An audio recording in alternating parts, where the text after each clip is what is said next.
каяктан кармадыңыздар? Байке эмне боюнча калмалды? Жүзеки кызматына кыздарыма карата күч колдонулуп жатат деген билдирүү түшкөн. Патрулдук милиция кызматкерлери тийиштүү дарекке барып, бул жаранды кармашкан. Бул жактын келинчеги менен эки кызы көчөдө туруптур, көчөгө чыгарып коюптур. Анан ошол боюнча 5-көмгө алып бардык. 5-көмгө алып барганда кичинекей кыздары айтты, тошто бул киши кыздарын зордуктайт, сексуалдык кысым көргөн, эки кызын тең зордуктаган. Уже зордуктаптырбы? Ооба. Тиги кичинекей кызын зордуктаган, тиги чоң кыздын үстүндө жатып, ошондой. Өзүнүн кыздарыбы, бул атасыбы? Өгөй атасы. Өгөй атасы. Өгөй атасы. 9 жана 16 жаштагы өгөй кыздарына карата сексуалдык зомбулук көрсөттү делген шек менен бир жаран кармалды. Ал буга чейин да алгач кыздарынын апасын уруттокмокко алып, андан соң кыздарга карата болгон кара оюн ишке ашырган деген маалыматтарды жабырлануучу тарап билдирди. Бирок алар мунун бардыгын камерага айтып берүүдөн баш тартып, кадр сыртында гана сөз кылышкан.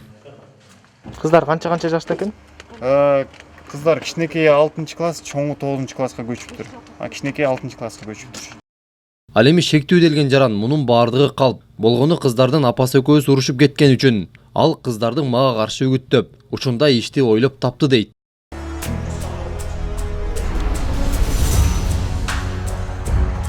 Энем алсынды.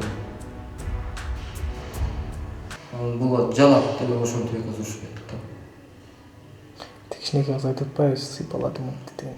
Үйрөткөн да, бул 2 жыл мурда үйрөтүп, ошентип 2 жылдан бери. Киши үйрөткөн мисалы азыр больницага алып барганда билинип калат да.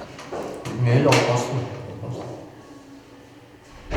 Мен өзүм да алып барып текшерип берем деп жүргөм.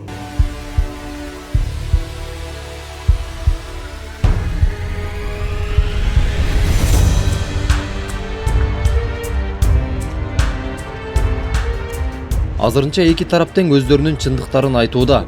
Бирок кыздарга карата күч колдонулганбы же жокпу экспертиза гана аныктайт.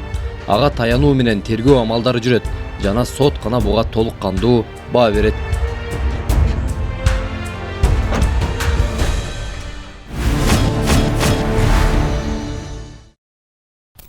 Ысык көл